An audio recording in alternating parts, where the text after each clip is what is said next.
जय श्री कृष्णा दोस्तों, आज मैं आप सबको निर्जला एकादशी का महत्व बता रही हूँ। एकादशी व्रत हिंदुओं में सबसे अधिक प्रचलित व्रत माना जाता है। एक वर्ष में 24 एकादशियाँ आती है, किंतु इन सब एकादशियों में ज्येष्ठ शुक्ल एकादशी सबसे बढ़कर फल देने वाली समझी जाती है, क्योंकि इस एक एकादशी का व्रत रखने से वर्ष भर की एकादशियों के व्रत का फल प्राप्त होता है। निर्जला एकादशी का व्रत अत्यंत संयम साध्य है। इस युग में यह व्रत संपूर्ण सुख भोग और अंत में मोक्ष कहा गया है। कृष्ण पक्ष और शुक्ल पक्ष दोनों पक्षों की एकादशी में अन्न खाना वर्जित है। निर्जला एकादशी की व्रत कथा। निर्जला एकादशी व्रत का पौराणिक महत्व और व्याख्यापन भी कम रोचक नहीं है। जब सर्वज्ञ वेद व्यास ने पांडवों को चारों पुरुषार्थ धर्म अर्थ काम और मोक्ष देने वाले एकादशी व्रत का संकल्प कराया था, तब युधिष्ठिर ने कहा, जनार्दन, ज्येष्ठ मास के शुक्ल पक्ष में जो एकादशी पड़ती हो, कृपा उसका वर्णन कीजिए। भगवान श्री कृष्ण ने कहा, हे राजन, इसका वर्णन परम धर्मात्मा सत्यवती नंदन व्यास जी करेंगे, क्योंकि ये संपूर्ण शास्त्रों के तत्वज्ञ और वेद वेदांतों के पारंगत विद्वान है। तब वेद व्यास जी कहने लगे, कृष्ण पक्ष और शुक्ल पक्ष दोनों पक्षों की एकादशी में अन्न खाना वर्जित है।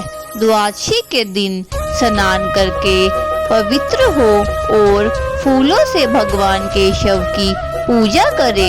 फिर नित्य कर्म समाप्त होने के पश्चात पहले ब्राह्मणों को भोजन देकर अंत में स्वयं भोजन करे।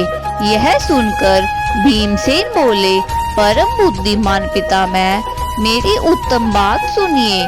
राजा युधिष्ठिर, माता कुंती, द्रौपदी, अर्जुन, नकुल और सहदेव ये एकादशी को कभी भोजन नहीं करते तथा मुझसे भी हमेशा यही कहते हैं कि भीमसेन, एकादशी को तुम भी ना खाया करो।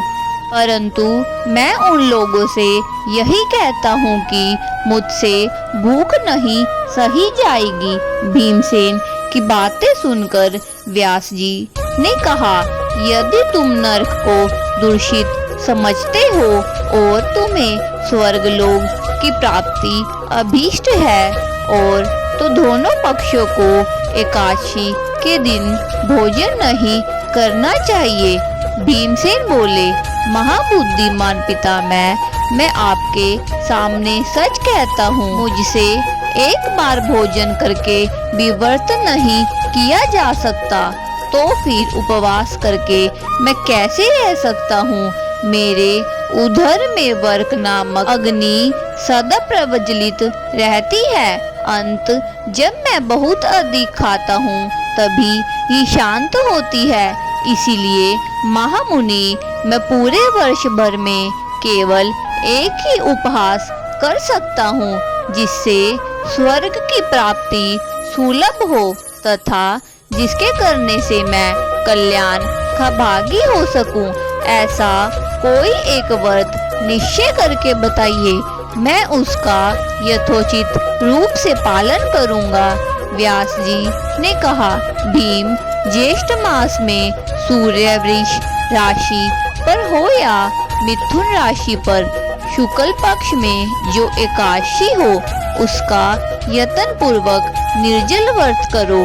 केवल कुल्ला या आचमन करने के लिए मुख में जल डाला जा सकता है, उसे छोड़कर किसी भी प्रकार का जल तुम ग्रहण नहीं कर सकोगे, अन्यथा व्रत भंग हो जाता है। तदंतर द्वादशी को प्रभात काल में स्नान करके ब्राह्मणों को विधि पूर्वक जल और सुरवन का दान करे।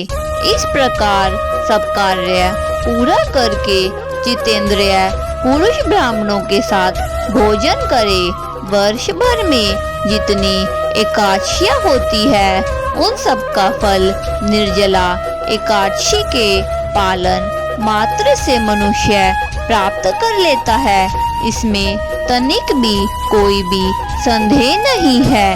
शंख चक्र और गदा धारण करने वाले भगवान केशव ने मुझसे कहा था कि यदि मानव सबको छोड़कर एकमात्र मेरी शरण में आ जाए और एकादशी को निराहार रहे तो वह सब पापों से मुक्त हो जाता है।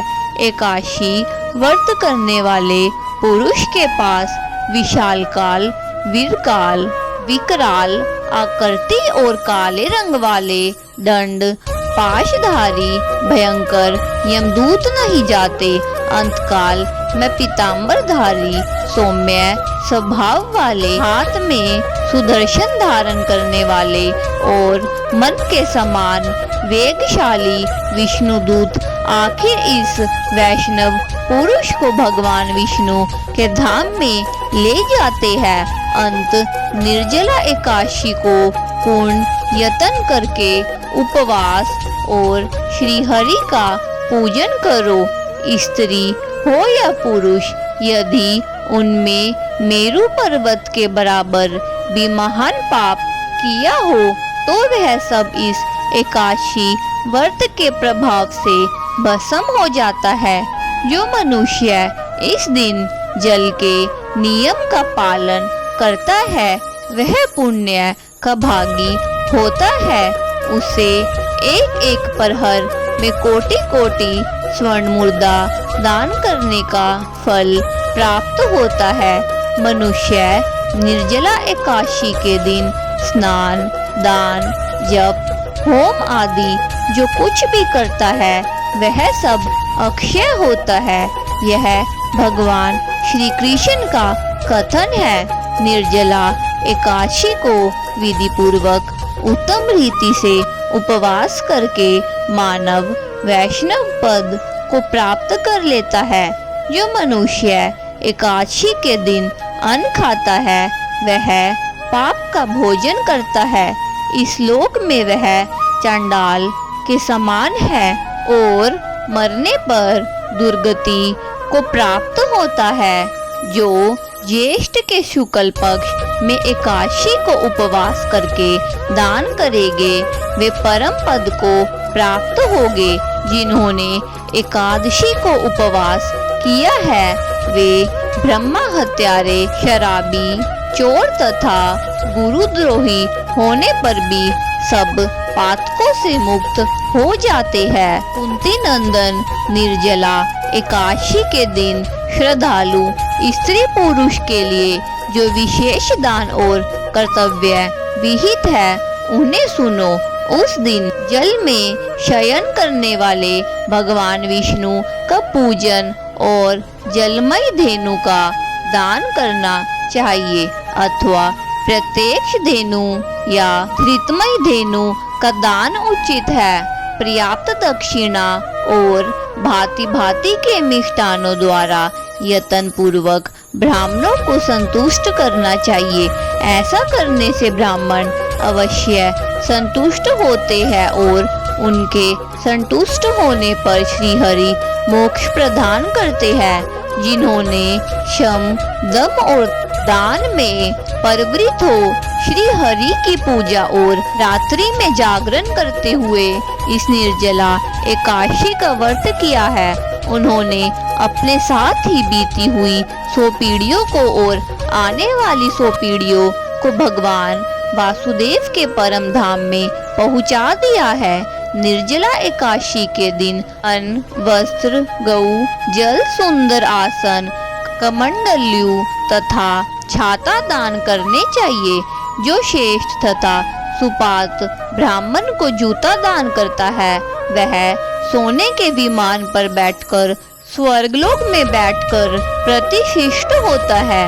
जो इस एकादशी की महिमा को भक्ति पूर्वक सुनता है अथवा उसका वर्णन करता है वह स्वर्गलोक में जाता है। चतुर्दशी युक्त अमावस्या को सूर्य ग्रहण के समय श्राद्ध करके मनुष्य जिस फल को प्राप्त करता है वही फल इसे श्रवण से भी प्राप्त होता है। पहले दंत धावन करके यह नियम लेना चाहिए कि मैं भगवान केशव की प्रसन्नता के लिए एकादशी को निराहार रहकर आचमन के सिवा दूसरे जल का भी त्याग करूंगा। द्वादशी को देवेश्वर भगवान विष्णु का पूजन करना चाहिए। धूप पुष्प और सुंदर वस्त्र से विधि पूर्वक पूजन करके जल के घड़े के दान का संकल्प करते हुए निम्नलिखित मंत्र का उच्चारण करें।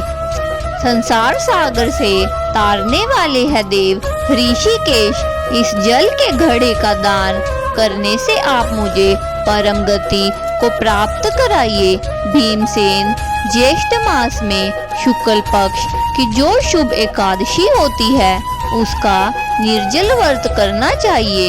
इस दिन ज्येष्ठ ब्राह्मणों को शक्कर के साथ जल के घड़े दान करने चाहिए। ऐसा करने से मनुष्य भगवान विष्णु के समीप पहुंचकर आनंद का अनुभव करता है। तत्पश्चात द्वादशी को ब्राह्मण भोजन कराने के बाद स्वयं भोजन करे। जो इस प्रकार पूर्ण रूप से पाप नाशिनी एकादशी का व्रत करता है वह सब पापों से मुक्त हो जाता है। यह सुनकर भीमसेन ने भी इस शुभ एकादशी का व्रत रखना आरंभ कर दिया। तब से यह लोक में पांडव द्वादशी के नाम से भी जानी जाती है। ज्येष्ठ शुक्ल पक्ष एकादशी के ही दिन भगवान श्री कृष्ण ने देवी रुक्मणी का हरण किया था।